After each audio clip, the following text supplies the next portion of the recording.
अस्सलामु अलैकुम।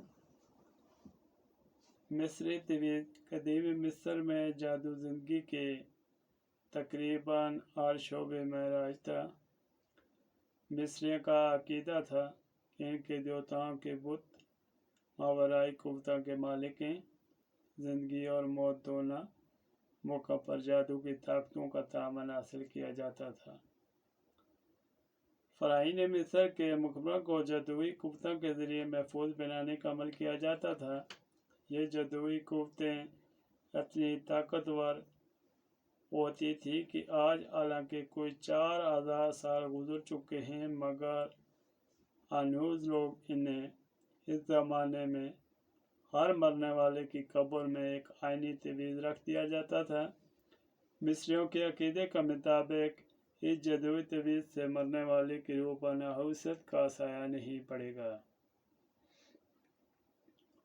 मिस्र का अकीदा था कि जादू के ज़ोर से अच्छाई और बुराई दोनों किस्म के काम किए जा सकते हैं। यही नहीं, जादू जिंदा और मुर्दा दोनों किस्म के आदमियों के लिए काम में लाया जाता था। उस ज़माने के जादूगर, जिन्हें काहिन कहा जाता था, बादशाहों के दरबार में बड़ी इज्जत और शौक के मालिक होते थे। हज़रत मूसा अलैहिस्सलाम के ज़माने में फ़िरौनी मिस्र के दरबारी जादूगरों में सबसे बड़ा जादूगर सामरी था। कुरान पाक में फ़िरौनी मिस्र के जादूगर का जिक्र मौजूद है। रोम में जादू। रोम के अफसूनगिर मुआशरे में खौफ और दहशत की नज़र से देखे जाते थे। इनसे सख्त नफरत की जाती थी। कुछ अर्सा बाद लोगों में जब इनके ख़िलाफ़ नफरत ज़रा कम हुई तो वो जा बजा नज़र आने लगे।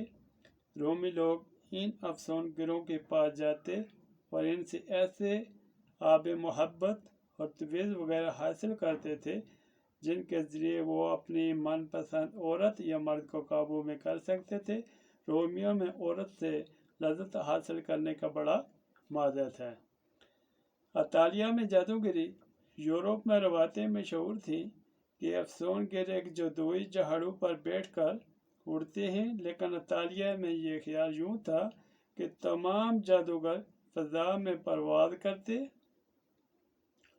वक्त हमेशा एक बकरी पर बैठकर उड़ते हैं। वहाँ के बहुत से कबीले विंस और दाहिना नामी देवताओं के बेजारी थे। विंस को मोहब्बत और दाहिना को सरखेज़ी की देवी समझा जाता था। जादू और शफा कफन। रोम के ज़वाल से कबल जादूगर आज के डॉक्टरों के मान थे। उस दौर में बीमारी की जड़ रूह को नहुसत समझा जाता था, और जब कोई शख्स बीमार होता था तो ये जादूगर बुलाए जाते थे ताकि वो अपने मंतर, अमलियात और तवीज़ वगैरह के ज़रिए मरीज़ को शफा